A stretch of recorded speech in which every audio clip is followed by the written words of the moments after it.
নমস্কাৰ আপুনি চাই আছে লাইভ আৱাৰ মই জয়ন্ত মাধৱ গোস্বামী বহু জল্পনা কল্পনাৰ অন্তত অৱশেষত প্ৰকাশ পালে 2026 অসম বিধানসভা নিৰ্বাচনৰ এক্সিট পল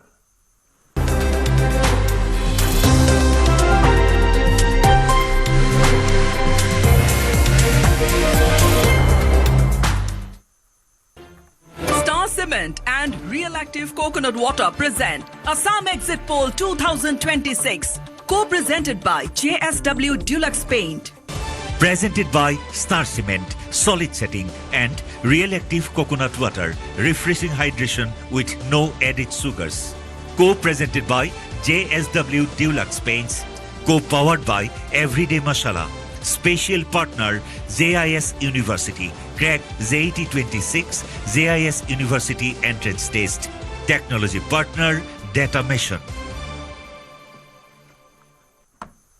হয় প্ৰকাশ পালে 2026 অসম বিধানসভা নিৰ্বাচনৰ এক্সিট পল বিভিন্ন সংস্থা বিভিন্ন সংবাদ গোষ্ঠীৰ নিৰ্বাচনী সমীক্ষা অনুসৰি অসমত পুনৰ চৰকাৰ গঠন কৰিব এনডিএ ভোট বাইবৰ সমীক্ষা অনুসৰি এনডিএ লাভ কৰিব 95খন আসন ইয়াতে বিজেপিয়ে নিজাববীয়াকৈ লাভ কৰিব 75খন আসন বিপিএফে 10 আৰু মিত্ৰদল অগপই লাভ কৰিব 10খন আসন ভোট বাইবে অসমত বিৰোধী মিত্ৰজোঁটক দিছে 28খন আসন অসমত কংগ্ৰেছে নিজাববীয়াকৈ লাভ কৰিব 26খন আসন ৰাজ্য দলক 2খন আসন দিয়াৰ বিপৰীতে অজপক দিয়া নাই এখন আসন ইপিনে ভোট ভাইবে এআইডিএফক 3খন আসন দিয়াৰ বিপৰীতে ইউপিপিএলে লাভ নকৰে এখন আসন একেদৰে এক্সিস মাই ইণ্ডিয়াৰ মতে অসমত পুনৰ হ'ব এনডিএ চৰকাৰ এক্সিস মাই ইণ্ডিয়াৰ মতে 88ৰ পৰা 100খন আসন লাভ কৰিব পাৰে এনডিএ বিৰোধী মিত্ৰজোঁটে পাব 24ৰ পৰা 36খন আসন এক্সিস মাই ইণ্ডিয়াৰ মতে অন্যান্য পাব 0ৰ পৰা 3খন আসন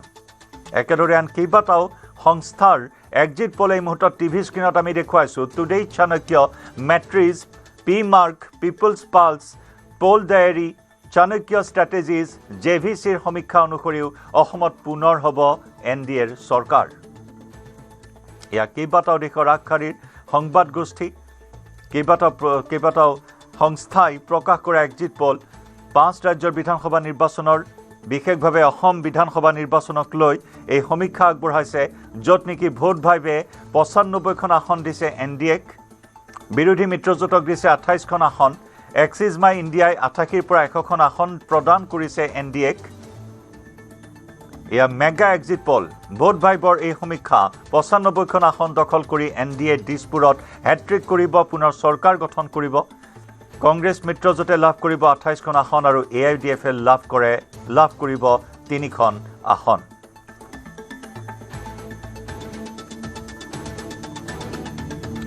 ভোট বাইবৰ সমীক্ষা অনুসৰি আমি জনাইছোঁ অসমত এনডিএ লাভ কৰিব 95খন আসন বিপিএফে লাভ কৰিব 10খন ইয়াৰে বিজেপিয়ে অকলে 75খন আসন দখল কৰিব সমান্তৰালকৈ মিত্ৰদল অগপই লাভ কৰিব 10খন আসন বিৰোধী মিত্ৰজোঁটে পাব 28খন আসন কংগ্ৰেছে নিজাববীয়াকৈ লাভ কৰিব 26খন আসন ৰাজ্য দলে লাভ কৰিব 2খন আসন কিন্তু অজপই নাপায় এখনো আসন ইফালে এআইডিএফে লাভ কৰিব 3খন আসন ইউপিপিএলে লাভ নকৰে এখনো আসন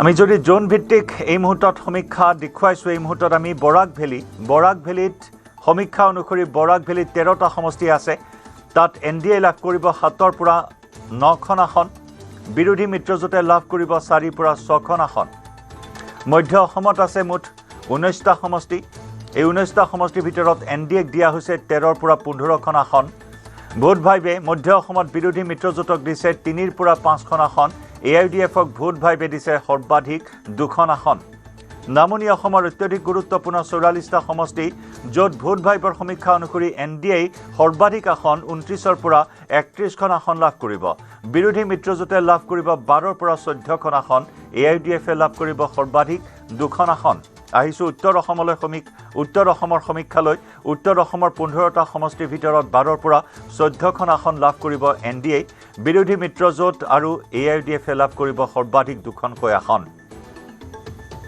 আৰু সবাতোকৈ গুৰুত্বপূৰ্ণ উজনি অসমৰ 35টা সমষ্টি এই ৩৫টা সমষ্টিত ভোট ভাইবৰ সমীক্ষা অনুসৰি NDA লাভ কৰিব ২৯ৰ পৰা ৩১খন আসন, বিৰোধী মিত্ৰজোঁটে লাভ কৰিব ৪ পৰা ৬খন আসন।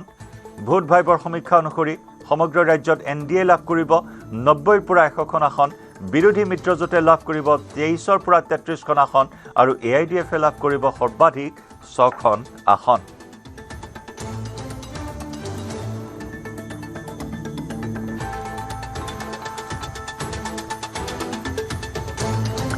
ভোট ভাইবৰ লগতে দেশৰ কেইবাটাও সংবাদ গোষ্ঠী আৰু সংস্থাৰ এই এক্সিট পল যি পূৰ্বানুমান ৪ মে'ত ফলাফল সন্মুখলৈ আহিব আৰু তাৰ পূৰ্বৰ এই এটা আভাস ৫ ৰাজ্যৰ বিধানসভা নিৰ্বাচনৰ সমীক্ষা আগবঢ়াইছে, য'ত অসমৰ আমি সবিস্তাৰে এইখিনি তথ্য আগবঢ়াইছোঁ। কেইবাটাও সংবাদ গোষ্ঠী বা কেইবাটাও সংস্থাৰ এই সমীক্ষা অনুসৰি দিছপুৰত পুনৰ NDA চৰকাৰ গঠন কৰিব।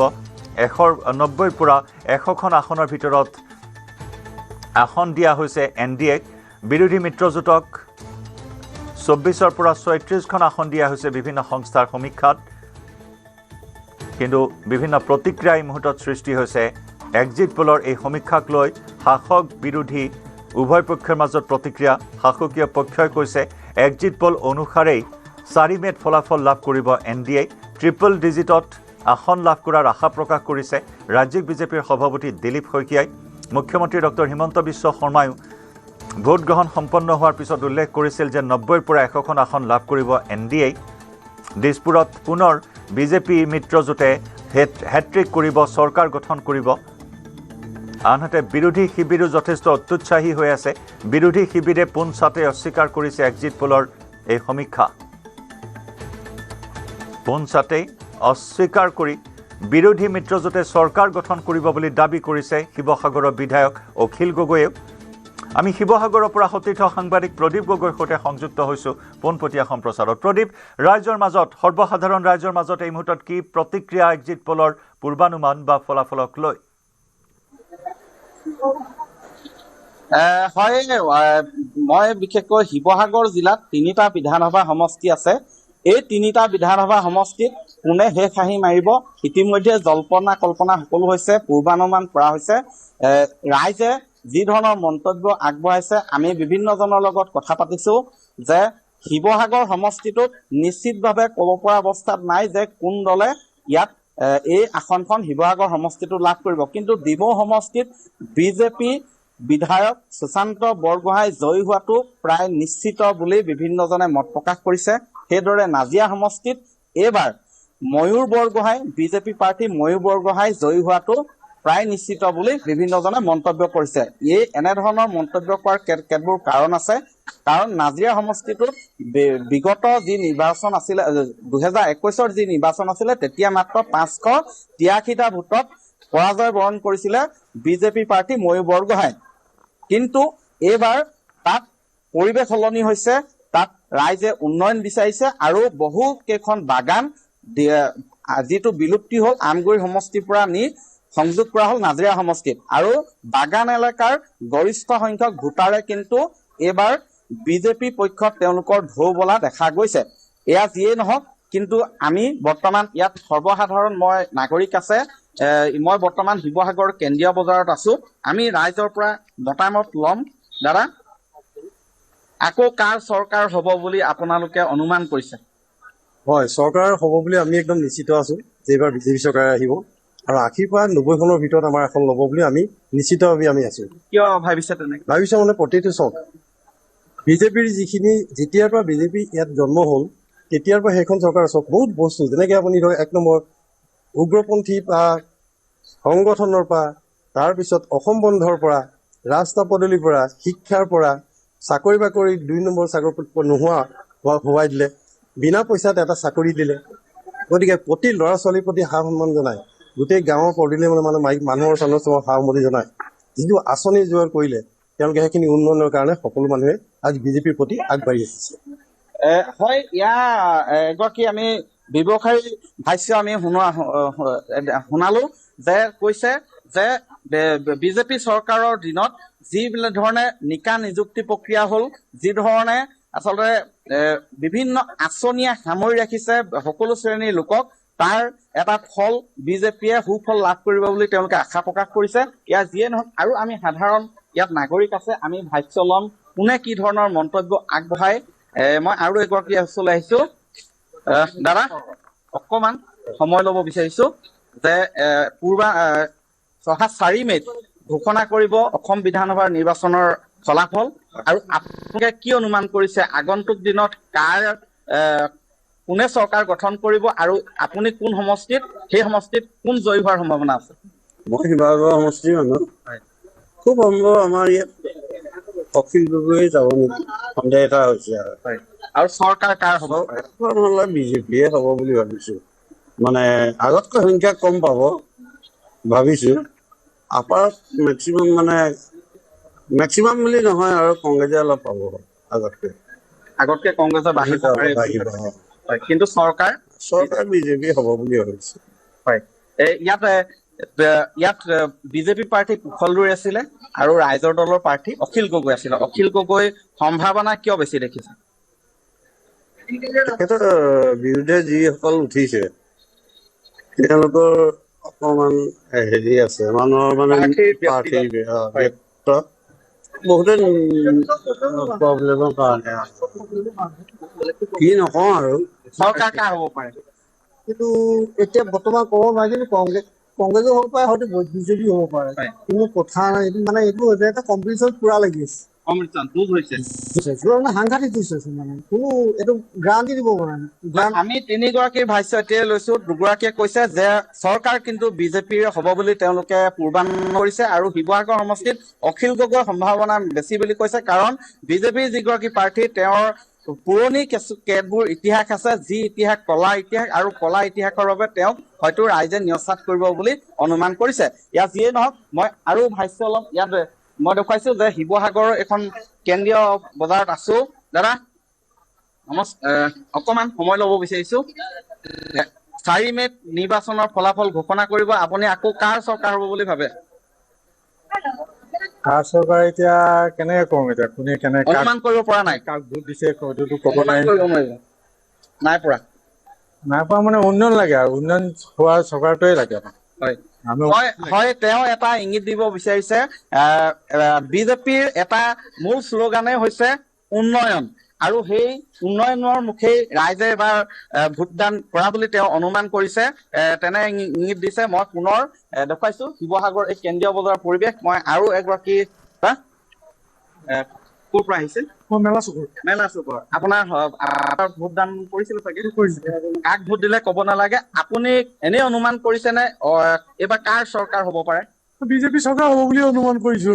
হয়, আৰু কি কাৰণটো মানে দেখিছে ৰাইজে আগৰ উন্নতিটো চবেই বিচাৰে। শিৱসাগৰতো হয়, এয়া ৰাইজৰ মাজৰ প্ৰতিক্ৰিয়া। সতীৰ্থ সাংবাদিক প্ৰদীপ গগৈ সৰ্বসাধাৰণ ৰাইজৰ মাজত উপস্থিত আছে। হয় প্ৰদীপ। হয় জয়ন্ত, যে কৈছে প্ৰথমগৰাকী যিগৰাকী লৈছিলো তেওঁ সুন্দৰকৈ এটা বস্তু দিশ কিন্তু বুজাই দিছে যে কেইবাটাও দিশ আছে। প্ৰথম কথা যে যোৱা 5 বছৰত যদি দেখা যায় অসম বন্ধ প্ৰায় নাই, হোৱা নাই।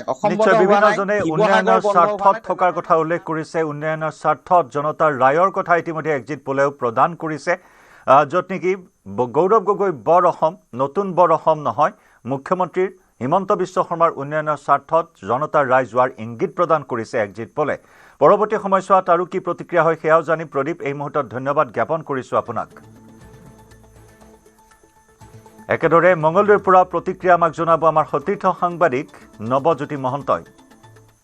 উপস্থিত আছোঁ মঙলদৈত, আৰু মঙলদৈবাসী ৰাইজ আছে, কেইবাগৰাকীও জনপ্ৰতিনিধি আছে। আমি কথা পাতিবলৈ চেষ্টা কৰিম যে ইতিমধ্যে এক্সিট পোলত পুনৰবাৰ বিজেপি মিত্ৰজোঁটৰ চৰকাৰ হ'ব বুলি নিশ্চিত হৈছে। 4 মে'লৈকে সময় আছে, ৰাইজৰ মাজত কি আলোচনা হৈছে কি ক'ব? যোৱাকালি যি আমি ৰাজ্যিক হওক নেশ্যনেল হওক যি নিউজ চেনেলসমূহে এটা সমীক্ষা দিছে, এই সমীক্ষা সঁচাকৈ গ্ৰহণযোগ্যতাত আছে। ইয়াৰ আগতেও এনেকুৱা এক্সিট পোলবিলাকৰ সত্যতা প্ৰমাণ হৈছে। গতিকে যোৱা 5 বছৰত ডক্টৰ হিমন্ত বিশ্ব শৰ্মাৰ নেতৃত্বত যি NDA চৰকাৰ হৈছে, এই NDA চৰকাৰৰ দিনত কাৰ্যকালত অসমৰ যথেষ্ট উন্নয়ন হৈছে। এই উন্নয়নৰ প্ৰতি লক্ষ্য ৰাখি এইবাৰ অসমবাসীয়ে বা NDAৰ যি প্ৰাৰ্থী, এই প্ৰাৰ্থীসমূহক তেখেতসকলে ভোট দি আকৌ যেন ডক্টৰ হিমন্ত বিশ্ব চৰকাৰ হয়, গোটেই অসমবাসীয়ে এইবাৰ NDAৰ সপক্ষে ভোট দিছে। নিশ্চয়কৈ পুনৰ NDA চৰকাৰ হ'বলৈ গৈ আছে বুলি এক্সিট পোলে কৈছে। 4 মেলৈকে সময় আছে, কি চৰ্চা চলিছে? হয়, নিশ্চয়কৈ চাওঁ, অসমত পুনৰবাৰ NDA চৰকাৰ হ'ব, এইটো অসমবাসীৰ ৰাইজে জানে। আৰু যোৱাকালি যি এক্সিট পোল প্ৰকাশ পালে, অসমৰ ৰাইজৰ মনৰ বতৰাসমূহে এক্সিট পোলক প্ৰকাশ পাইছে। আৰু ঠিক সেইদৰে যদি আমি আমাৰ জিলা দৰঙলৈকে আমি চাবলৈ যাওঁ, চিপাঝাৰ আৰু মঙলদৈ সমষ্টিটো বহু বুথত 2গৰাকী BJP বা NDA প্ৰাৰ্থীয়ে বিজয় সাব্যস্ত কৰিব। দলগাঁৱতো ঠিক সেইদৰে AUDF আৰু নিৰ্দলীয় লগতে BJPয়েও তাত প্ৰাৰ্থিত্ব প্ৰদান কৰিছে। গতিকে দলগাঁৱটো 3গুণীয়া যুঁজ হ'ব। গতিকে যি এক্সিট পোল প্ৰকাশ পাইছে, এক্সিট পোলটো ৰাইজৰ মনৰ বতৰাসমূহ প্ৰকাশ পাইছে। গতিকে এক্সিট পোলক ৰাইজে এইবাৰ আদৰণি জনাইছে। আৰু BJP নেতৃত্বাধীন চৰকাৰখনে অসমত যেতিয়াৰ পৰা BJP চৰকাৰ প্ৰতিষ্ঠা হৈছে, তেতিয়াৰ পৰা অসমৰ ৰাইজে বিচৰা ধৰণে তেওঁলোকে কাম কাজসমূহ কৰিছে। অসমৰ ৰাইজৰ দীৰ্ঘদিনীয়া সমস্যাসমূহ সমাধানৰ কাৰণে তেওঁলোকে প্ৰয়াস কৰিছে আৰু কিছু সমাধান কৰিছে। আৰু যিসমূহ জটিল সমস্যা আছে, আমি আশা কৰিছোঁ অনাগত সময়ত আমাৰ এই চৰকাৰখনে সমাধান কৰিব। আৰু সেইকাৰণে BJP নেতৃত্বাধীন NDA চৰকাৰখনক অসমৰ ৰাইজে আদৰণি জনাইছে। আৰু পুনৰবাৰ অসমত NDA চৰকাৰ আৰু BJP নেতৃত্বত NDA চৰকাৰ প্ৰতিষ্ঠা। পুনৰবাৰ NDA চৰকাৰ হ'ব বুলি এক্সিট পোলে কৈছে। দৰং জিলাৰ সমীক্ষা কি ক'ব?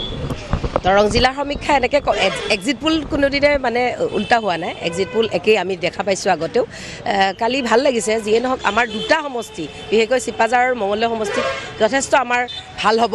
আৰু BJPয়ে ইয়াত 2টা সমষ্টিত পাবই। কিন্তু তৃতীয় যি সমষ্টি আছে আমাৰ দলগাঁও সমষ্টি, যিহেতু সংখ্যালঘু অধ্যক্ষীয় আমাৰ যি সমষ্টি, এই সমষ্টিটোতো আমি আশা কৰোঁ যদিহে সেই সংখ্যালঘু ৰাইজে উন্নয়নৰ স্বাৰ্থত এই উন্নয়নমুখী চৰকাৰখনক সহযোগিতা আগবঢ়াব বুলি ৰাইজে ভাবিছে, তেতিয়াহ'লে কিন্তু তাতো যি আমাৰ এগৰাকী প্ৰাৰ্থী আছে BJPৰ কৃষ্ণা সাহা, তেখেতেও কিন্তু তাত বিপুল ভোট লাভ কৰিব আৰু হয়তো জয়যুক্ত হ'ব পাৰে।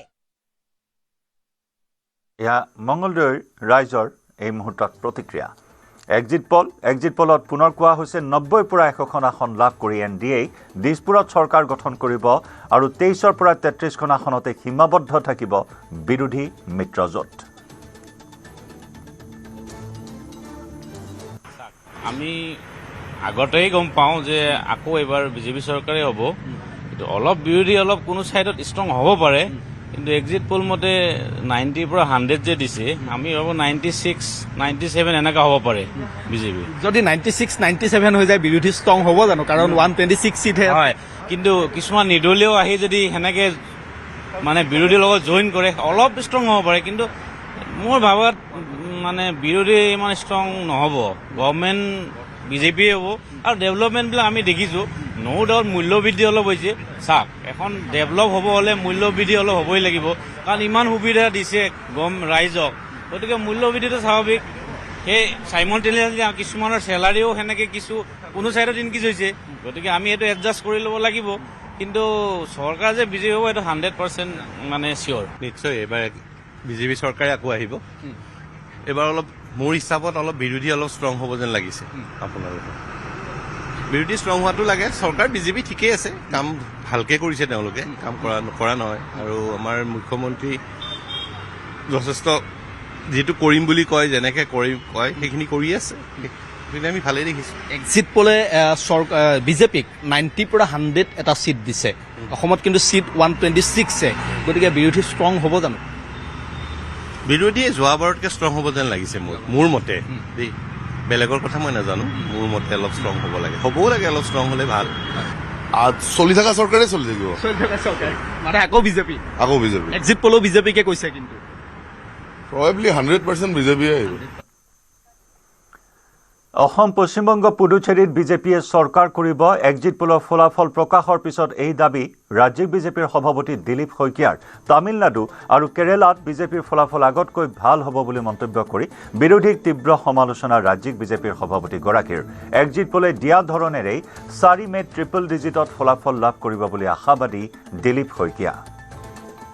তৃতীয়টো কাৰ্যকালৰ বাবে ৰাইজে নিজৰ গণতান্ত্ৰিক অধিকাৰ সাব্যস্ত কৰি উন্নয়নৰ ধাৰাটোক অধিক শক্তিশালী কৰাৰ বাবে যি ধৰণৰ এটা আমি আজি এক্সিট পোলৰ খবৰ পালোঁ, আভাস পালোঁ, সেই আভাসটোৱে নিশ্চিতভাৱে আমাৰ যি বিজয়ৰ সংকল্প আছিল,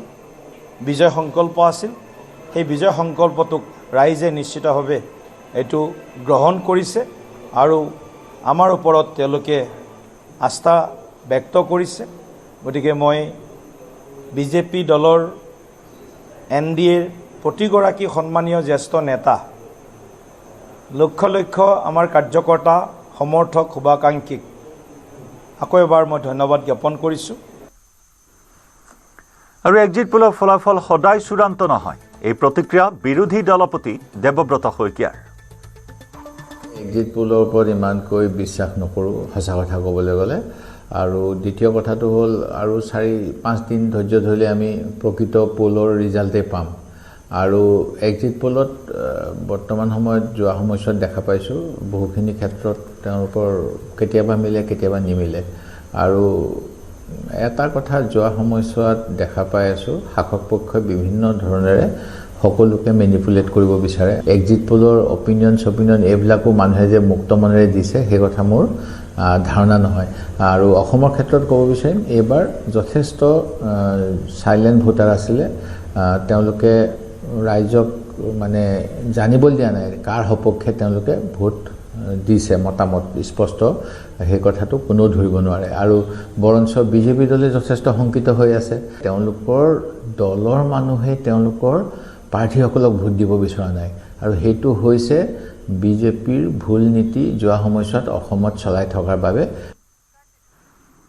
4 মে'ত সকলো এক্সিট পোল উলট পালট হ'ব। এইবাৰ কংগ্ৰেছ নিজিকে, অসমৰ ৰাইজ জিকিব। এক্সিট পোলক লৈ এই প্ৰতিক্ৰিয়া প্ৰকাশ কৰে কংগ্ৰেছ সাংসদ ৰকিবুল হুছেইনে।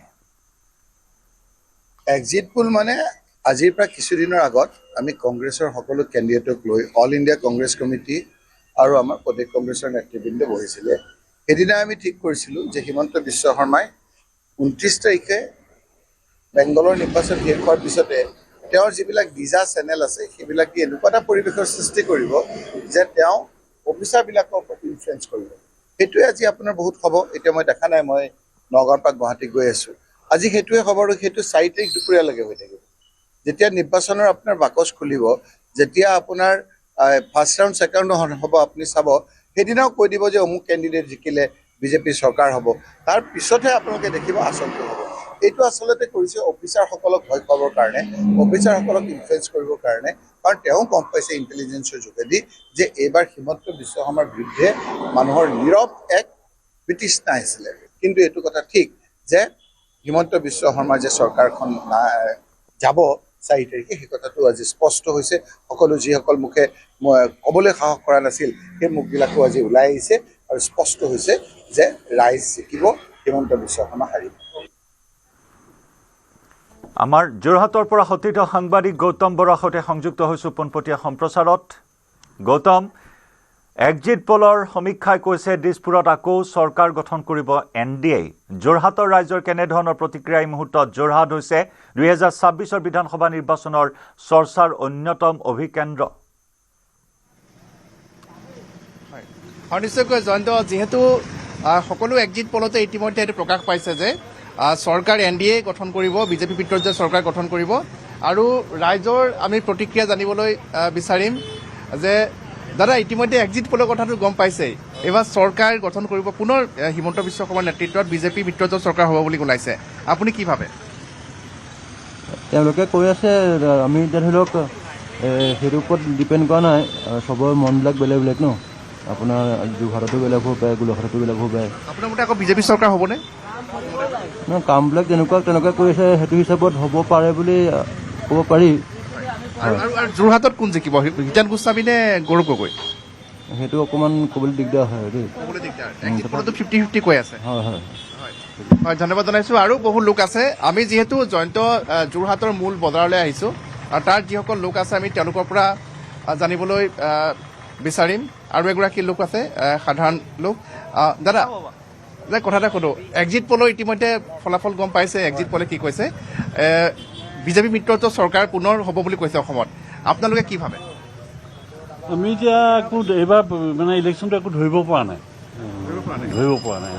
মানে হিমন্ত বিশ্ব শৰ্মাৰ নেতৃত্বত পুনৰ চৰকাৰ গঠন হ'ব বুলি কৈছে, সেইটো শুনি আছো এতিয়া, কিন্তু ইমান যে হ'ব ধৰিব পৰা নাই।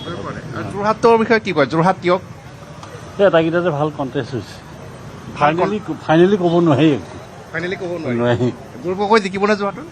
জিকিব বুলি ভাবিছোঁ, জিকিলে খুব কম ভোটত জিকিব। হয় হয়, এনেধৰণে মত প্ৰকাশ কৰিছে আৰু লোক আছে, আমি তেওঁলোকৰ পৰাও জানিবলৈ চেষ্টা কৰিম। দাদা, ইতিমধ্যে যিহেতু এক্সিট পলৰ ফলাফল গম পাইছে, বিজেপি মিত্ৰজোঁটৰ চৰকাৰ গঠন হ'ব বুলি কৈছে, আপুনি কি ভাবে? আৰু যিকোনো এটা পাৰ্টি যাব আৰু ধৰি লওক বিজেপি হওক, এ জি পি হওক, কংগ্ৰেছ হওক। চৰকাৰ কাৰ হ'ব? চৰকাৰটো বিজেপি মিত্ৰজোঁটৰ বহুত আসন লাভ কৰিব বুলি এক্সিট পলত প্ৰকাশ পাইছে। এতিয়া আপোনাৰ ফলাফল হওক, তেতিয়া গম পাম আৰু ধৰি লওক কোন জিকে কোন হাৰে। আচলতে কংগ্ৰেছ যায় নে বিজেপি যায়। আৰু হিমন্ত বিশ্ব শৰ্মাৰ নেতৃত্বতে পুনৰ চৰকাৰ গঠন হ'ব বুলি কৈছে। এইটো আপোনাৰ হ'বও পাৰে, ক'ব নোৱাৰিতো। যোৰহাট কিয়, মৰিনীত কি হ'ব বুলি ভাবে?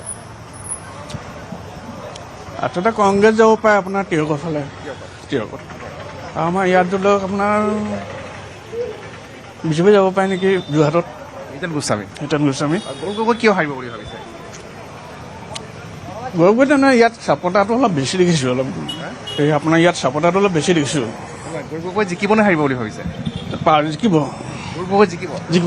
চাপোৰ্টাৰ বেছি, মানে হিতেন গোস্বামী হাৰিব বুলি ভাবিছে? নহয়, হিতেন গোস্বামী ইয়াত বিজেপি যাব, তাৰমানে যোৰহাটত যাব, এখনখন পাব যোৰহাটত। যোৰহাটৰ হিতেন গোস্বামী জিকিব আৰু তিয়কত কংগ্ৰেছ। হয়, ধন্যবাদ জনাইছোঁ। আৰু এনেধৰণে মত ব্যক্ত কৰিছে আৰু লোক আছে, আমি তেওঁলোকৰ পৰাও জয়ন্ত জানিব বিচাৰিম। সেইসকল সাধাৰণ লোক, সাধাৰণ ভোটাৰ, যিসকলে ইতিমধ্যে ভোটদান কৰিছে। বৰ্তাই কথা এটা সোধো, এন ডি এ এইবাৰ চৰকাৰ পুনৰ গঠন কৰিবলৈ এক্সিট পলত প্ৰকাশ পাইছে, আপুনি কি ভাবে? হয়, ধন্যবাদ জনাইছোঁ। আৰু লোক আছে, আমি তেওঁলোকৰ পৰাও জয়ন্ত জানিব বিচাৰিছোঁ। আৰু বিশেষকৈ যিহেতু এইবাৰ গৌৰৱ গগৈ নে হিতেন্দ্ৰ গোস্বামী, সমগ্ৰ অসমবাসীৰ, দেশবাসীৰ দৃষ্টি নিবদ্ধ আছে এইবাৰ যোৰহাট বিধানসভা সমষ্টিৰ ওপৰত। আৰু নিশ্চিত ৰূপে কোনেও এতিয়ালৈকে এই কথা প্ৰকাশ কৰিব পৰা নাই যে যোৰহাটত কোন জিকিব, কিন্তু একাংশ এক্সিট পোলত হিতেন্দ্ৰ গোস্বামী ডাঙৰীয়াই জয়লাভ কৰিব বুলি প্ৰকাশ পাইছে। একাংশ এক্সিট পোলত 50% তেওঁলোকে ধাৰণা কৰিছে যে কোনজন জয় হয় সেয়া নিশ্চিত নহয় বৰ্তমানলৈকে, তেওঁলোকৰ মাজত তুমুল প্ৰতিদ্বন্দ্বিতা হ'ব। আৰু লোক আছে, আমি তেওঁলোকৰ পৰাও জানিবলৈ চেষ্টা কৰিম যে সাধাৰণ ৰাইজে, সাধাৰণ ভোটাৰে কি কয়। দাদা, ভোট দিছিলে নহয় চাগে? এইবাৰ চৰকাৰ কাৰ হ'ব বুলি ভাবিছে? ইতিমধ্যে বিজেপি মিত্ৰজোঁটৰ চৰকাৰ হ'ব বুলি এক্সিট পলত প্ৰকাশ পাইছে, আপোনালোকে কি ভাবে? আমি কি ভাবিম, আপোনাৰ বিজেপিয়ে যাব আৰু বুলি ভাবি। বিজেপি যাব? বিজেপিয়ে হ'ব। আপুনি কি কয়? হয়, এইটো একেটাই হয় আৰু বিজেপিয়ে হয়। আৰু যোৰহাটত কোন জিকিব, গৌৰৱ গগৈ নে হিতেন গোস্বামী?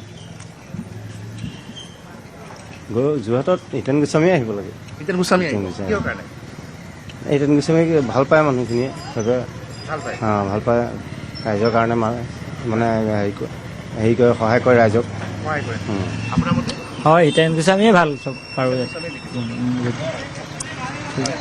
আৰু লোক আছে, আমি তেওঁলোকৰ পৰাও জানিব বিচাৰিম যে বৰ্তমান কথা এটা সোধোঁ। ইতিমধ্যে এক্সিট পোলত প্ৰকাশ পাইছে যে এন ডি এ চৰকাৰ গঠন কৰিব বিজেপি মিত্ৰজোঁটে, আপোনালোকে কি ভাবে? এতিয়া যিটো এক্সিট পোল হৈছে সেইটোৰ ওপৰত ভিত্তি কৰি তেওঁলোকে যিটো ধাৰণা কৰিছিলে, আচলতে আমিও সেই একেটাই ধাৰণা কৰিছিলোঁ। যিহেতু বিৰোধী পক্ষৰ যিটো মিত্ৰজোঁট, সেই মিত্ৰজোঁটৰ যিটো অৱস্থা, নিৰ্বাচনৰ আগমুহূৰ্তলৈকে তেওঁলোকে এটা সঠিক সিদ্ধান্ত ল'ব নোৱাৰিলে, যাৰ ফলস্বৰূপে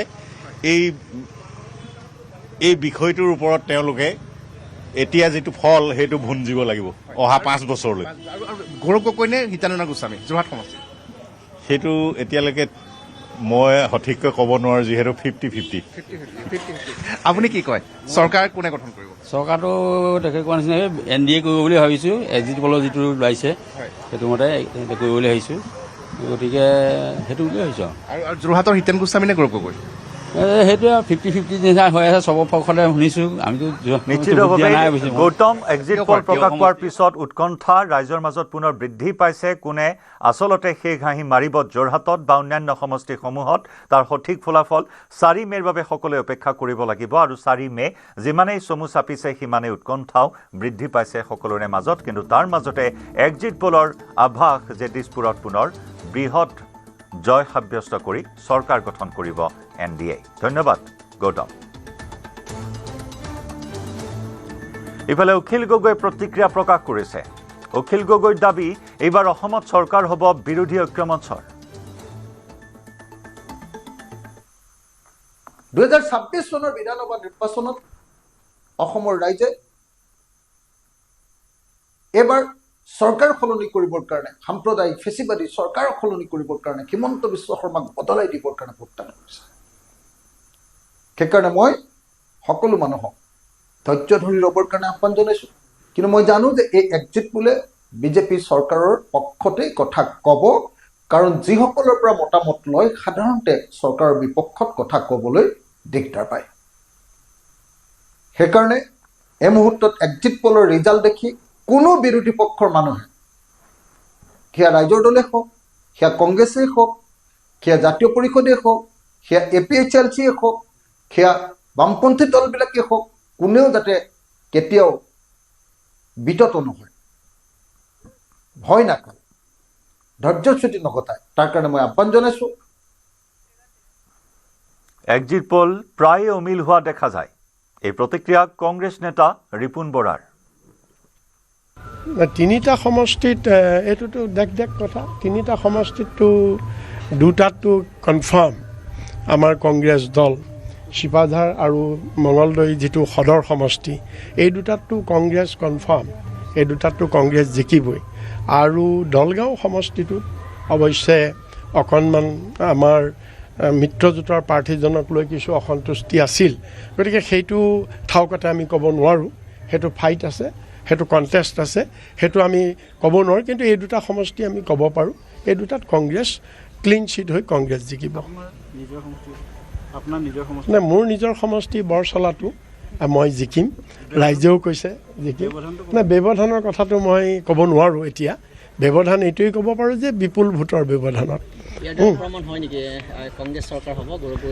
নাই এইবাৰ এইটো কোনো ডাউট নাইকিয়া আৰু ইতিমধ্যে বিভিন্ন নেশ্যনেল চেনেলবিলাকেও অলৰেডি ফ'কাছ কৰিছে GMCHত নিশা ভয়ংকৰ ঘটনা GMCHৰ CN চেণ্টাৰৰ কৰ্মচাৰীৰ বিৰুদ্ধে চিকিৎসাৰ বাবে অহা ৰোগীৰ লগতে ৰোগীৰ আত্মীয়ক প্ৰহাৰৰ অভিযোগ কেৱল প্ৰহাৰেই নহয় ভাঙি দিয়ে ৰোগীৰ আত্মীয়ৰ মোবাইল ফোন উন্নত চিকিৎসাৰ বাবে GMCHলৈ আহি তিক্ত অভিজ্ঞতাৰ সন্মুখীন হ'বলগীয়া হ'ল লংকাৰ এটা দৰিদ্ৰ পৰিয়াল ডিফু চিকিৎসা মহাবিদ্যালয়ৰ পৰা GMCHলৈ ৰেফাৰ কৰা হৈছিল পংকজ বিশ্বাস নামৰ এজন ৰোগীক নিশা সংকটজনক অৱস্থাত GMCHত ভৰ্তি হোৱাৰ বাবে উপস্থিত হৈছিল পংকজ বিশ্বাস CN চেণ্টাৰত ভৰ্তি কৰাৰ পিছতেই কেইবাটাও পৰীক্ষা কৰিবলৈ দিয়া হৈছিল কাউণ্টাৰত ৰোগীজনৰ আত্মীয়ৰ ধন দিয়াত পলম হোৱাৰ বাবে অসভ্য আচৰণ কৰাৰ অভিযোগ GMCHৰ কৰ্মচাৰীৰ বিৰুদ্ধে এজন চিকিৎসকে দুৰ্ব্যৱহাৰ কৰাৰ অভিযোগ তাৰ পিছতেই হীৰক দাস ৰাহুল আলী নামৰ দুজন ট্ৰলি পুলাৰে মাৰপিট কৰি ভাঙি দিলে ৰোগীৰ আত্মীয়ৰ মোবাইল ফোন অসহায় পৰিয়ালটোক সহায় কৰাৰ বিপৰীতে ধন নাথাকিলে GMCHলৈ নাহিবলৈ ভাবুকি দিয়াৰো অভিযোগ উন্নত চিকিৎসাৰ বাবে আশাৰে মহানগৰীলৈ অহা লংকাৰ পৰিয়ালটোৱে নিশাই মুখত পাইপ লৈ অসুস্থ শৰীৰেৰে উপস্থিত হ'ল ভঙাগড় আৰক্ষী থানাত ভঙাগড় থানাত GMCHৰ চিকিৎসক আৰু কৰ্মচাৰীৰ বিৰুদ্ধে ভুক্তভোগী পৰিয়ালটোৱে দিলে অভিযোগ সংকটজনক অৱস্থাত থকা ৰোগীজনৰ স্বাস্থ্যৰ অৱস্থা দেখি এই ঘটনাৰ কথা সাংবাদিকে অৱগত কৰে GMCHৰ অধীক্ষকক তাৰ পিছতেই GMCHৰ অধীক্ষকৰ নিৰ্দেশত ভঙাগড় থানাত উপস্থিত হয় উপ অধীক্ষকজনে ততাতৈয়াকৈ এম্বুলেন্সৰ সহায়ত CN চেণ্টাৰত পুনৰ চিকিৎসাৰ সুবিধা কৰি দিয়ে পংকজ বিশ্বাসক পৰিয়ালৰ অভিযোগৰ ভিত্তিতে ট্ৰলি পুলাৰ হীৰক দাস আৰু ৰাহুল আলীক আটক কৰে ভঙাগড় আৰক্ষীয়ে অভিযোগটোৰ বিষয়ে তেখেতক লিখিত দিব দিছোঁ অহাকালি আমি গোটেইখিনি টেক আপ কৰিম এতিয়া অন ডিউটি ডক্টৰ আছে ডক্টৰৰ এগেইনষ্টতো সেইটো আছিল যে তেওঁলোকেও বাধা দিয়া নাই স্যাৰ বাধা দিয়া নাই আৰু হেৰি কৰিছিল অন ডিউটি ডক্টৰটো বিভিন্ন ধৰণৰ কেছত বিজি থাকেতো হয়তো তেওঁ এইটো গম নাপালে নেকি মই এতিয়া তেখেতক কৈছোঁ বুজাই দিছোঁ পেচেণ্টটো যাব এতিয়া ধুনীয়াকৈ থাকিব পেচেণ্টৰ পৰিয়ালৰ লোকৰ এজন মানুহৰ মোবাইল ভাঙি দিছে সেইটো আমি কালি ডিছকাছ কৰি ল'ম একেলগে লিখিত দিব দিছোঁ গোটেই লিখিত দিয়াৰ পিছত তেওঁলোকে পইচা বিচাৰৰ কথা কৈ আছে আমি কালি চাই ল'ম গোটেইখিনি কমপ্লেইনখিনি দিব দিয়ক এতিয়া কি ব্যৱস্থা লোৱা হৈছে সেইটো কথা কৈ এতিয়া পেচেণ্টটো থাকিব আগৰ নিচিনাই আৰু বাকী তেখেতসকলৰ যিখিনি অভিযোগ আছে এপ্লিকেশ্যন আকাৰে দিব দিছোঁ পুলিচ থানাত গতিকে আমি গোটেইখিনি কালি আমি ডিছকাছ কৰি গোটেই ছল্ভ কৰিম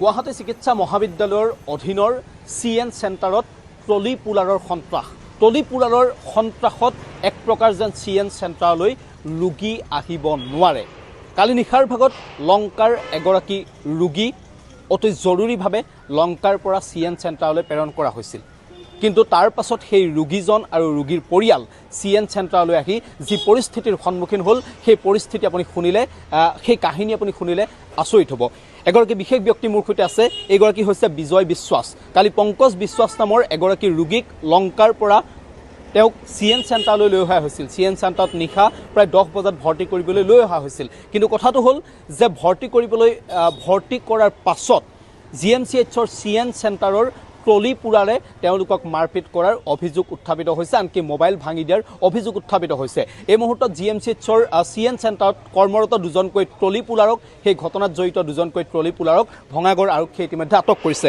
মই ঘটনাৰ বিষয়ে জানিবলৈ চেষ্টা কৰিম আপোনাৰ নামটো বিজয় বিশ্বাস হয় কালি একচুৱেলি কি হৈছিল আপোনালোকৰ একচুৱেলি মানে মই ভৰ্তি কৰাই পিনে ঘৰৰ কাৰণে একো খোৱা নাই মই বস্তু কিনিবলৈ আহিছোঁ আনি পিছত মই লৈ যোৱাৰ পিছত মই দেখিছোঁ এইবিলাকে মানে ঝৰকা লাগি আছে পইচা দিয়া নাই বুলি তে মই তাৰ পৰা ফোন মাৰিছে পইচা দিয়া নাই মই কৈছোঁ মই আহি আছোঁ আহি পিনে মই পইচাটো দি আছোঁ তাতে যাই পিনে মোক কৈ আছে মোৰ মাক কৈ আছে বেল খুলিবলৈ তাই সেইবিলাক মাৰিব কৈ আছে এতিয়া পইচা দিয়া নহ'লে এতিয়া ওলাই যা তে সেইবিলাকে কৈ আছে মোৰ ল'ৰাটো তাতে গৈছে যাই পিনে পইচাটো দি আছে তে মই গৈছোঁ যাই পিনে এনেকুৱা হাল্লা তে যাই পিনে খালি মই সেইবিলাকক সুধিবলৈ গৈছোঁ খালি এনেকুৱা মোবাইলটো ওলাই পিনে কৈছোঁ কি হ'ল পুৰা মোৰ মোবাইলটো লৈ পিনে পুৰা ভাঙি ফেলি দিলে আৰু মোক ধাক্কা মাৰি পেচেণ্টকো ধাক্কা মাৰি দিলে আৰু মোৰ মানে পেচেণ্টৰ ৱাইফকো ধাক্কা মাৰি দিলে তাতে মানে আপোনাকো মাৰিছে পেচেণ্টকো মাৰিছে আৰু পেচেণ্টৰ চাওক না গলাত দাগ আছে ইয়াতে এয়া ডিঙিত আঘাত আমি দেখুৱাইছোঁ এই ব্যক্তিজনৰ বিজয় বিশ্বাস তেওঁ সম্পৰ্কীয় এজন লোক পংকজ বিশ্বাসক ভৰ্তি কৰিবলৈ লৈ আনিছিল পংকজ বিশ্বাসৰ অৰ্থাৎ ৰোগীৰ ভাতৃ আৰু তেওঁ ভৰ্তি কৰি পিনে তেওঁ ৰিচিপ্ট কাটিবলৈ আহিছিল তাৰ পাছতেই ট্ৰলি পুৰাৰে এটা সাধাৰণ ঘটনাক লৈ তেওঁলোকক মাৰপিট কৰিছে তেওঁ ডিঙিত দেখা পাইছে এয়া সম্পূৰ্ণৰূপে আক্ৰমণৰ চিন আছে আঘাতৰ চিন আছে আৰু কাক মাৰিছে মোক মাৰিছে মোৰ মানে পেচেণ্টকো ধাক্কা মাৰি দিলে আৰু মোৰ পেচেণ্টৰ ৱাইফকো মানে ধাক্কা মাৰি দিছে তাতে পেচেণ্টকো ধাক্কা মাৰিছে সি বাচাবৰ কাৰণে গৈছে সি তাকো ধাক্কা মাৰি দিলে মোবাইল কাৰ ভাঙিলে মোৰ ভাঙিছে যে মোবাইলটো চাওক এয়া মোবাইল সম্পূৰ্ণৰূপে ভাঙি দিছে ট্ৰলি পুলাৰে মোবাইল ভাঙি দিছে আপুনি চাওক যে গুৱাহাটী চিকিৎসা মহাবিদ্যালয়ত তেওঁলোকে চিকিৎসা কৰিবলৈ আহিছিল তেওঁলোকৰ ক'ৰবাত ভুল হ'ব পাৰে কাৰণ অতি জৰুৰীভাৱে তেওঁলোকে লংকাৰ পৰা গুৱাহাটী চিকিৎসা মহাবিদ্যালয়ত এগৰাকী ৰোগীক ভৰ্তি কৰিবলৈ লৈ আনিছিল কিন্তু চিকিৎসা মহাবিদ্যালয়ত ট্ৰলি পুলাৰৰ সন্ত্ৰাস এয়া মোবাইল সম্পূৰ্ণৰূপে ভাঙি দিছে তেওঁলোকে আক্ৰমণ কৰিছে ট্ৰলি পুলাৰে আৰু এই মুহূৰ্তত দুজনকৈ ট্ৰলি পুলাৰ ইতিমধ্যে আটক হৈছে খবৰৰ ধাৰা অব্যাহত ৰাখিম লাইভ আৱাৰত সময় হৈছে এটি চমু বাণিজ্যিক বিৰতি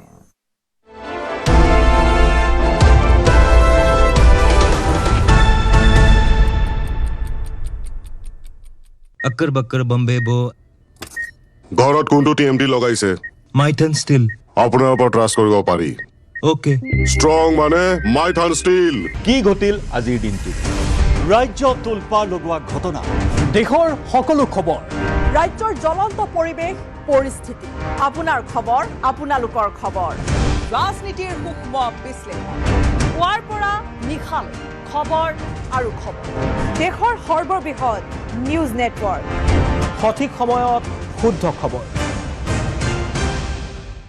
अक्कर बक्कर बम्बे बो ঘৰত কোনটো TMT লগাইছে माइथन स्टील আপোনাৰ ওপৰত ট্ৰাষ্ট কৰিব পাৰি ओके ষ্ট্ৰং মানে মাইথান ষ্টীল মহানগৰীত নলা পৰীক্ষণত ঠিকাদাৰৰ হেমাহি কৃত্ৰিম বান ৰোধক লৈ GMCৰ কাৰ্যালয়ত মৃগেন শৰণীয়াৰ জৰুৰী বৈঠক এজাক বৰষুণ হ'লেই মহানগৰী বুঢ়াই পেলাই কৃত্ৰিম বানে অবিজ্ঞানসন্মত আৰু জাবৰেৰে ভৰ্তি নলাৰ বাবেই বহু সময়ত বৰষুণৰ পানী ওলাই যাব নোৱাৰে। নলা পৰিষ্কাৰ কৰিলেও বোকা মাটিখিনি দায়িত্বপ্ৰাপ্ত ঠিকাদাৰে পেলাই থৈ দিয়ে মূল পথতে, যি কাৰ্যত ক্ষোভ প্ৰকাশ কৰিছিল বহু নাগৰিকে। কৃত্ৰিম বানে জ্বলা কলা খুৱাইছিল গুৱাহাটী পৌৰ নিগমক। কৃত্ৰিম বান ৰোধক লৈ সোমবাৰে এক জৰুৰীকালীন বৈঠকত বহে মেয়ৰ মৃগেন শৰণীয়া। বৈঠকত উপস্থিত থাকে জিএমচিৰ সকলো বিষয়া কৰ্মচাৰীৰ লগতে ঠিকাদাৰসকলো। নলা পৰিষ্কাৰ কৰাৰ পাছত কিয় আৱৰ্জনাসমূহ পথতে এৰি থৈ যায় তাকে লৈ ঠিকাদাৰক প্ৰশ্ন মেয়ৰৰ। এই আৱৰ্জনা তাৎক্ষণিকভাৱে আঁতৰাবলৈ নিৰ্দেশ দিয়ে ঠিকাদাৰক। লগতে মেয়ৰে ক'লে ফুটপাথৰ নলা যি বিভাগৰে নহওক উন্মুক্ত নলাৰ ঢাকনি দিব জিএমচিয়ে। লগতে সকলো নলা চাফা কৰাৰ বাবে ঠিকাদাৰসকলক নিৰ্দেশনা দিয়ে মেয়ৰগৰাকীয়ে। যিবিলাক জুনিয়ৰ ইঞ্জিনিয়াৰ আছে, আমাৰ টেকনিকেল পাৰ্চন আছে, তেওঁলোকক প্ৰতিটো ড্ৰেইনৰ কাষত গৈ কিমানখিনি চাফা কৰিছে, কিমান পাৰ্চেণ্ট তেওঁলোকে বোকা উঠাইছে, আৰু ক'ৰবাত যদি মেইন হ'ল তেনেকৈ আছে, ড্ৰেইনটো লাগিলে PWD হওক বা GMD হওক, যাৰে ড্ৰেইন নহওক, কিন্তু গুৱাহাটী পৌৰ নিগমৰ এটা দায়িত্ব হিচাপে সকলোৱে যেন এই ড্ৰেইনখিনি কাভাৰ কৰি ৰখাৰ কাৰণে ব্যৱস্থা গ্ৰহণ কৰিব পাৰে। ঘৰত কোনটো TMT লগাইছে? মাইথান ষ্টিল। আপোনাৰ ওপৰত ট্ৰাষ্ট কৰিব পাৰি। ওকে। ষ্ট্ৰং মানে মাইথান ষ্টিল।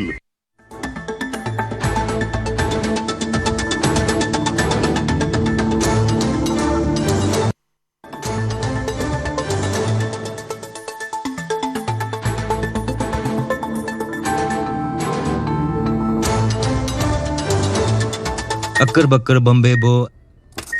ঘৰত কোনটো TMT লগাইছে? মাইথান ষ্টিল। আপোনাৰ ওপৰত ট্ৰাষ্ট কৰিব পাৰি। ওকে।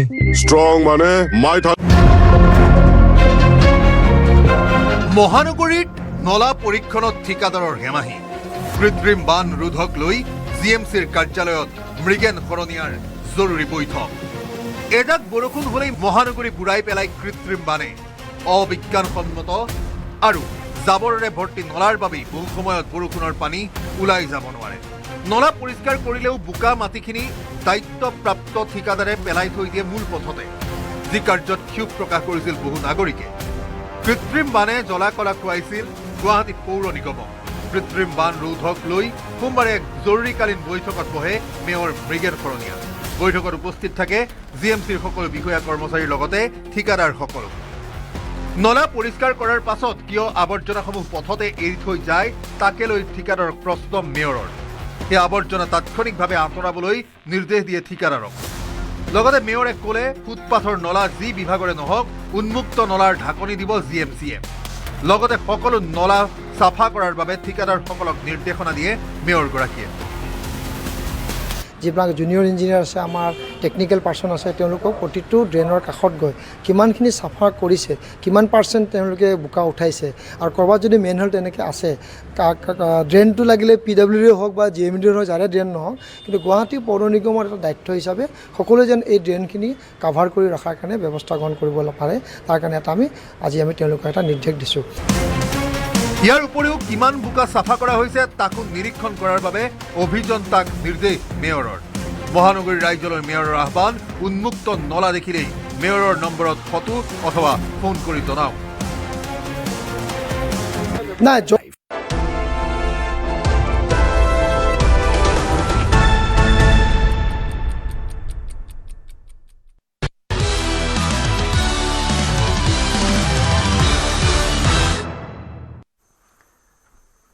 আজি শ্যামকানু মহন্তৰ জামিন আবেদনৰ ৰায়ৰ দিন। ফাষ্ট ট্ৰেক আদালতে দিব শ্যামকানুৰ জামিনৰ ৰায়। 23 এপ্ৰিলত সম্পন্ন হৈছিল শ্যামকানুৰ জামিন আবেদনৰ শুনানি। শ্যামকানুৰ জামিনৰ শুনানি সম্পন্ন কৰি সংৰক্ষণ কৰি ৰাখিছিল আদালতে। এসপ্তাহৰ পিছত আজি আদালতে ৰায় দিব শ্যামকানুৰ জামিনৰ। শ্যামকানুৰ জব্দকৃত সামগ্ৰী মোকলাই দিবলৈ কৰা আবেদনৰো দিব ৰায়। জব্দকৃত সামগ্ৰী মোকলাই দিবলৈ আবেদন জনাইছিল শ্যামকানুৰ অধিবক্তাই। ইফালে সিদ্ধাৰ্থ শৰ্মাৰো জামিনৰ ৰায় সংৰক্ষিত কৰি ৰাখিছে আদালতে। 2 মেত আদালতে দিব সিদ্ধাৰ্থ শৰ্মাৰ জামিনৰ শুনানিৰ ৰায়।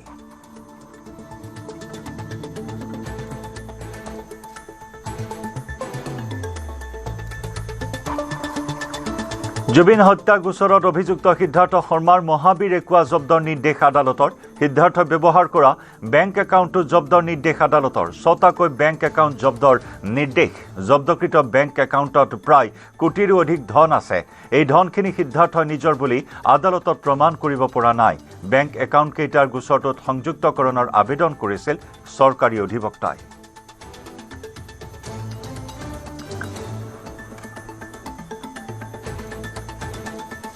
আজি এটা গুৰুত্বপূৰ্ণ অৰ্ডাৰ দিলে দুটা অৰ্ডাৰ দিলে ইনফেক্ট মিছ কেছ এটা কেছত সেইটো হ'ল আপোনাৰ যে মহাবীৰ একৰ এটেচমেণ্ট অৰ্ডাৰটো কনফাৰ্ম কৰিলে যে নাই জব্দ হৈ থাকিব আৰু ছেকেণ্ড দিলে যে ফ্ৰিজিং অফ দ্য 6 একাউণ্ট অৰ্থাৎ attachment of the 6 bank account সিদ্ধাৰ্থৰ গোটেইখিনি কৰায়ত্ব হৈ থাকিব বেংকত এটেচ কৰা হ'ল আৰু তাতে জজত এটা গুৰুত্বপূৰ্ণ ভাল মই ভাবোঁ উল্লেখ কৰিছে যে এই জুবিন গাৰ্গটো নাই কিন্তু তেওঁৰ ডিচিজ ফেমিলি আছে তেওঁৰ কিট এণ্ড কিন আছে তেওঁৰ ট্ৰাষ্ট আছে তো সেইখিনি পইচা যদি আমি প্ৰুফ কৰিব পাৰোঁ ক্ৰাইমটো তেওঁ কমিট কৰি এইখিনি পইচা জুবিনৰে হয় তেতিয়াহ'লে যদি জুবিনে পায় এইখিনিত লগাব পাৰিব আটাইকেইটা একাউণ্ট সিদ্ধাৰ্থৰ নামত হয় 6টা সিদ্ধাৰ্থৰ নামত ডাইৰেক্ট একাউণ্ট নাছিল ভায়েকৰ নামত আছিল আৰু তেওঁৰ নিজৰ কোম্পানীৰ নামত আছিল তো যিয়ে নহওক 6টা একাউণ্ট আমি বিচাৰিছিলোঁ জব্দ কৰিবৰ কাৰণে চৰি এটেচমেণ্ট কৰিবৰ কাৰণে সেই 6টাই এটেচ কৰিছে অনাৰেবল কোৰ্টে 6টা একাউণ্টত কিমানমান পইচা আছিলে সেইটো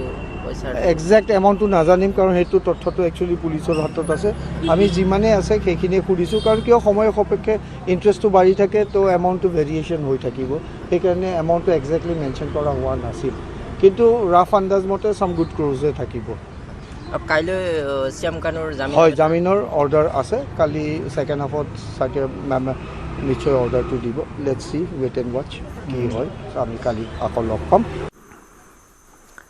ইফালে আদালতৰ মজিয়াত উন্মোচিত সিদ্ধাৰ্থৰ ভয়ংকৰ জালিয়াতিৰ তথ্য জুবিন গাৰ্গৰ উপাৰ্জনৰ কোটি কোটি টকা আত্মসাৎ কৰিছিল সিদ্ধাৰ্থৰ 6টাকৈ বেংক একাউণ্টত জমা আছিল জুবিনৰ কষ্টোপাৰ্জিত ধন ICICI, বন্ধন আৰু এক্সিছ বেংকৰ শাখাত উদ্ধাৰ 1,56,00,000 টকা ভাতৃ দীপক শৰ্মাৰ একাউণ্টত জমা কৰা হৈছিল 68,91,000 টকা আৰু মাতৃ সুমন শৰ্মাৰ একাউণ্টতো উদ্ধাৰ হৈছে 1,35,00,000 টকা আত্মসাৎ কৰা ধনেৰে মানপাৰাত ফ্লেট আৰু হোটেলত বিনিয়োগ কৰিছিল সিদ্ধাৰ্থই প্ৰেমিকাক দামী উপহাৰ আৰু 6টাকৈ সম্পত্তি ক্ৰয় কৰাৰ তথ্য ফাদিল আদালতৰ মজিয়াত এই ধন প্ৰচিড অফ ক্ৰাইম বুলি উন্মোচিত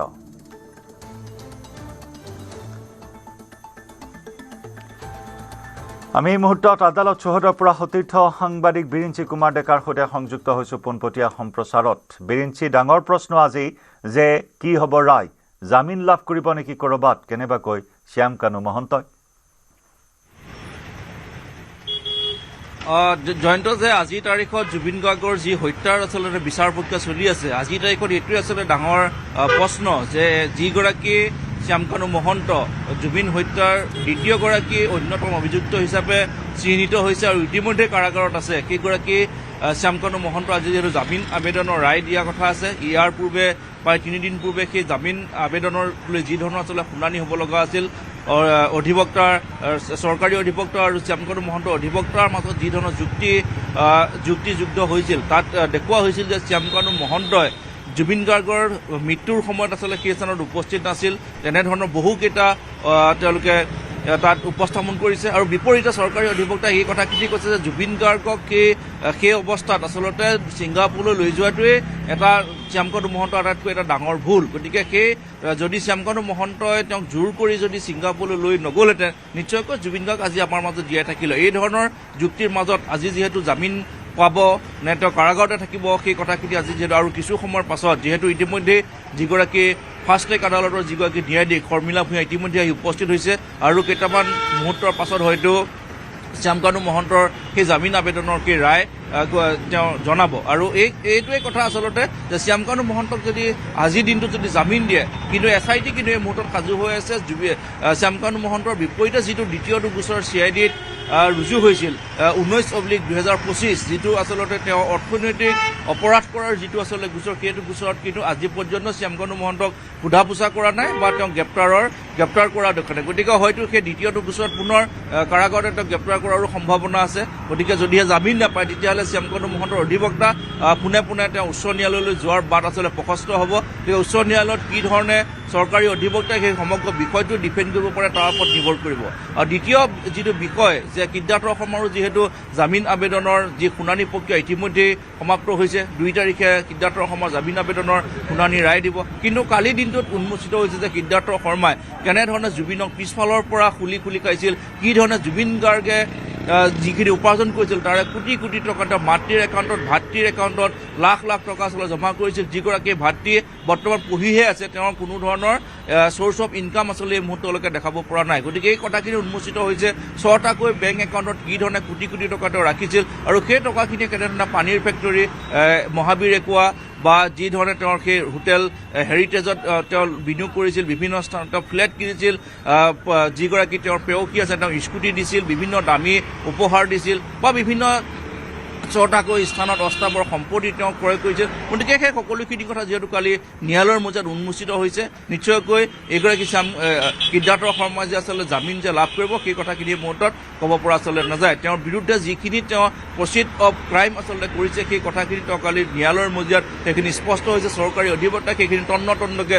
কঢ়িয়াই দেখুৱাই দিছে যে কেনেধৰণে জুবিনৰ লগত থাকি কি ধৰণে জুবিন গাৰ্গক আচলতে বুকুতে থাকি আচলতে তেওঁ কামোৰটো মাৰিছিল গতিকে সেই কথাখিনি এই মুহূৰ্তত পৰিস্ফুট হৈছে গতিকে আজিৰ তাৰিখত এইটো আটাইতকৈ ডাঙৰ কথা যে শ্যামকানু মহন্ত আৰু সিদ্ধাৰ্থ শৰ্মা জুবিন হত্যাৰ মূল অভিযুক্ত হিচাপে চিহ্নিত হৈছে বাকী কেইগৰাকী অভিযুক্তটো আছেই গতিকে তেওঁলোক দুজনে যদি এই মুহূৰ্তত জামিন পায় চৰকাৰী অধিবক্তাই সেই কথাখিনি বাৰে বাৰে আচলতে কৈছে যে তেওঁলোক দুজনে যদি জামিন পায় যদি কাৰাগাৰৰ পৰা বাহিৰলৈ ওলাই আহে তেতিয়াহ'লে যি তদন্ত প্ৰক্ৰিয়া যদি এতিয়াও বন্ধ হৈ যোৱা নাই সেই তদন্ত প্ৰক্ৰিয়াত তেওঁলোকে বাধা জন্মাব পাৰে যি আচলতে 398গৰাকী সাক্ষী আছে তেওঁলোকক প্ৰভোগ কৰিব পাৰে গতিকে এই ধৰণৰ কিছু যেহেতু কাৰণ আছে গতিকে এই কাৰণখিনি চাই ন্যায়াধীশক তেওঁলোকে আবেদন কৰিছে যাতে কোনো কাৰণত গোটেই সমগ্ৰ গোচৰটো আচলতে চলি থকালৈকে যাতে শ্যামকানু মহন্ত আৰু সিদ্ধাৰ্থ শৰ্মা যাতে জামিন নাপায় তাৰ বাবে ব্যৱস্থা গ্ৰহণ কৰিবৰ কাৰণে তেওঁলোকে ন্যায়াধীশক যিহেতু আবেদন কৰিছে গতিকে আমি কিছু সময় ৰ'লে এই কথাখিনি গম পাম যে ন্যায়াধীশে ফাষ্ট ট্ৰেক আদালতৰ ন্যায়াধীশে শ্যামকানু মহন্তক জামিন দিয়ে নে কাৰাগাৰতে ৰখাৰ বাট আচলতে প্ৰশস্ত কৰি থাকে এই কথাখিনি আমি কিছু সময়ৰ পাছতে গম পাম ধন্যবাদ বীৰেন সিং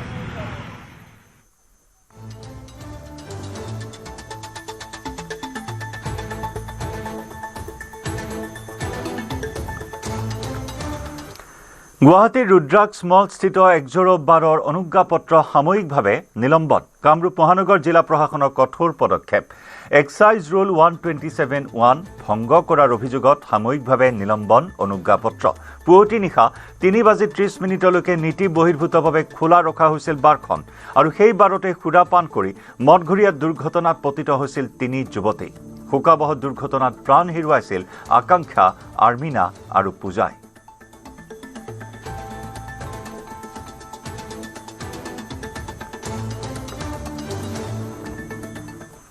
মহানগৰীৰ উলুবাৰীত নিশা অঘটন বিদ্যুৎস্পৃষ্ট হৈ গুৰুতৰভাৱে আহত 3 শ্ৰমিক বাৰৰ নিৰ্মাণ কাৰ্য চলি থকাৰ সময়তে ঘটিল এই ঘটনা উলুবাৰীস্থিত জেন্স কমপ্লেক্সৰ 4ৰ্থ মহলাত এই অঘটন ডি ফাদাৰ ৰেষ্ট্ৰ এণ্ড বাৰত চলিছিল নিৰ্মাণ কাৰ্য লোৰ পাইপৰ তলৰ পৰা ওপৰত উঠাবলৈ লওঁতে বিদ্যুৎস্পৃষ্ট 3 শ্ৰমিক 5জনকৈ শ্ৰমিক নিয়োজিত আছিল নিৰ্মাণ কাৰ্যত বিদ্যুৎস্পৃষ্ট শ্ৰমিককেইজনক GMCHলৈ প্ৰেৰণ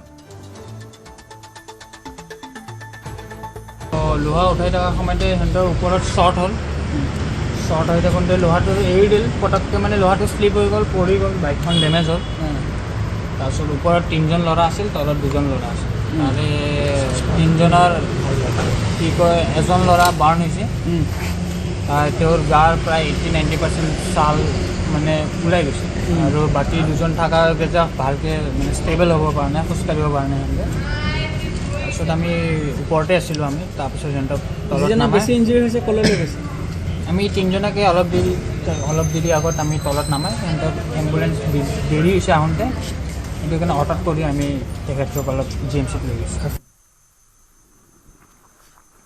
সময় হ'ল লাইভ আৱাৰৰ পৰা বিদায় লোৱাৰ নমস্কাৰ